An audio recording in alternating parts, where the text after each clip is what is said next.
Many of you may be familiar with this saying: what happens in Vegas stays in Vegas. Unless you are Andrew Holmes, then whatever you did in Vegas comes out to the national media and your career reputation is ruined overnight. But that didn't just start today. Rewind! A few weeks ago, we found out that Andrew Holmes had a serious allegation from an ex-female employee of the village of Dolton. Better known for his work as a crisis responder helping victims of gun violence, Andrew Holmes has also served for several years as a trustee in the village of Dolton. Holmes is now named in a civil lawsuit filed Monday by a Dolton police officer and former member of Mayor Tiffany Henyard's security detail, as well as a former village employee who believes she was sexually assaulted by Holmes. We are withholding her identity because of the nature of the allegations, which are now, according to 4 Dolton trustees, part of what former Chicago Mayor Lori Lightfoot will take on in her new job as special investigator into Mayor Henyard's tenure. The complaint says the alleged incident took place during a trip to Las Vegas in May of last year that included Henyard along with various employees from the village and Thornton Township. It was during the last evening of that trip that the complaint alleges police officer Byron Miles received a phone call from Holmes, who began describing a host of his exploits from the trip, many of a sexual nature. And there was some suggestion that she may not have had the ability to consent and/or did not provide consent. It is at this point that, according to the complaint, Officer Miles began to record the call, which eventually switched over to FaceTime. Trustee Holmes then panned the camera toward a bed where Officer Miles could see a woman who was partially undressed. The complaint goes on to say that the following day, when the woman in question woke up, she found she was in Trustee Holmes' hotel room, fully dressed. She was embarrassed as she believed she had blacked out. However, it was not, according to the complaint, until their return to Dolton that Officer Miles, suspecting that the alleged victim was not aware of what had transpired, went to her with what he knew. The lawsuit alleges that at a later meeting with the mayor, Henyard stated if that information got out, Henyard would be ruined and all of the work she had done would be lost. According to the lawsuit, within weeks, the alleged victim was out of a job and Officer Miles removed from the mayor's security detail. The lawsuit asserts claims against Henyard for retaliation.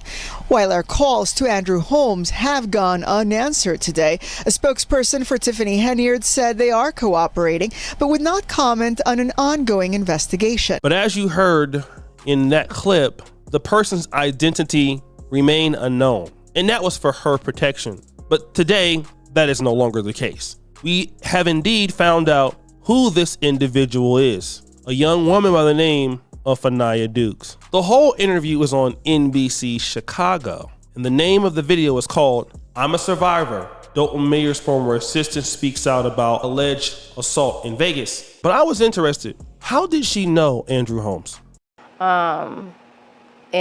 And upon meeting him and then being around him, I deemed him the Uncle Drew. Like, I gave him that name, and it went all the way down to the mayor calling him Uncle Drew just regularly. That was just his name, because he made everyone feel comfortable.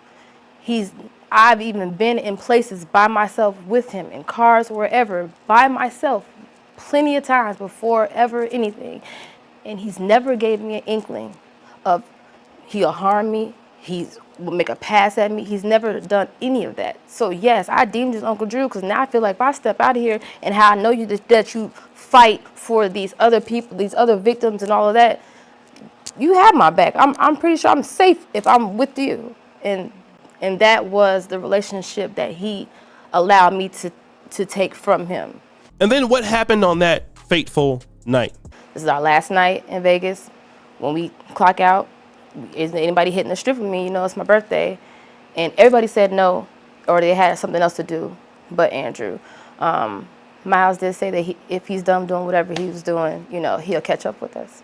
Okay, so fine. But I at least knew I got a man with me. I'm going to make it home. I ain't even got to worry about try to go on the strip by myself.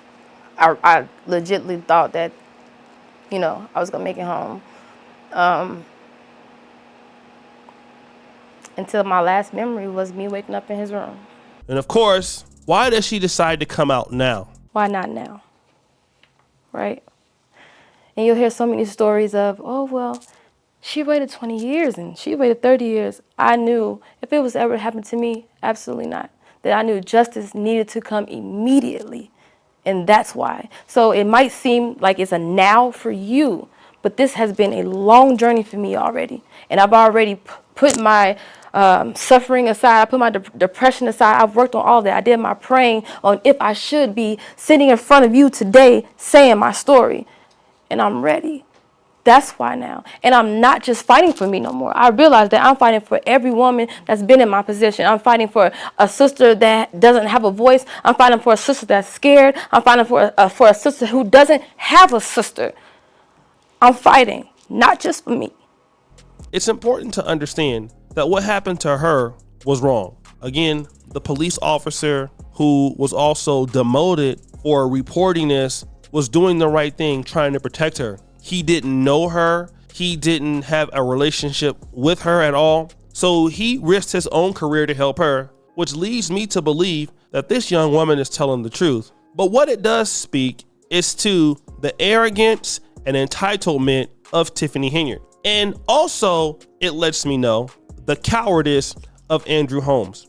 You see, there's a reason why Andrew Holmes is not showing up to the Dolton Village Trustee board meetings anymore. Tiffany Henyard is quiet when people ask her these questions. I'm so disappointed in what's been happening in Dolton. Mayor, you need to step down because you have disgraced this village. You really have. Everybody up there need to go. We need to know what's happening with our money. You need to address what happened in Vegas, and you have been silent. And that's not going to fly. You know what happened in Vegas. That's right. She has nothing to say. But largely what it shows is the corruption that we still deal with when it comes to African American political centers. And I hate to say this, it is difficult for me or anybody in America to find one decent, well-run city with an African American mayor and an African American police chief. I hate to say it, but what needs to be said is the truth. When people that talk about the black community and say that blacks have a difficult time running governments or governing themselves, we tend to get an attitude. We tend to get upset with that. And the things that we can largely point to are things that happened close to 100 years ago. Black Wall Street and Haiti in North Carolina. Those particular centers of black economic success, which has long passed away. When we look at Black America in a modern lens, this is not uncommon. What about what's going on with Mayor LaToya Cantrell, on who I shall be doing a video about her too, in the city of New Orleans, going around with her boyfriend after saying that he's not the boyfriend, or Tiffany Henyard doing Cinco de Mayo with her married boyfriend, right out in front of everyone. And this happens in almost every black city. Look at what's going on with Fannie Willis. And when you see these things, these are the same people that talk about the black community, black and brown communities. The white man is this and the white man is holding me back that. And it's always a message of racism in their repertoire, but there's always an absence of accountability in their repertoire. And this is no different. And why is this happening? It's not just happening to Fenia Dukes because it was wrong. That is also true. The reality is they shouldn't have been in Las Vegas in the first place. You see, if Tiffany Henyard wasn't spending the Thornton Township money going to Las Vegas and taking her staff out for a trip, she wouldn't have to go through what she's going through right now. That would have been a better situation for her. But no, this is what she wanted for herself. This is what she tried to do. So you tried tricking it off by stealing from the people, and now you have this big allegation. One wrong created a larger wrong, and then you tried to hide it, which made it even a much larger wrong. You see the paths that we're going down here? Because this is very common in Black America. This is very common in a lot of spots of Black America, not only in the government, but in the black private sector and in black churches. We all know it, and we get mad when people point it out. But the truth is the truth.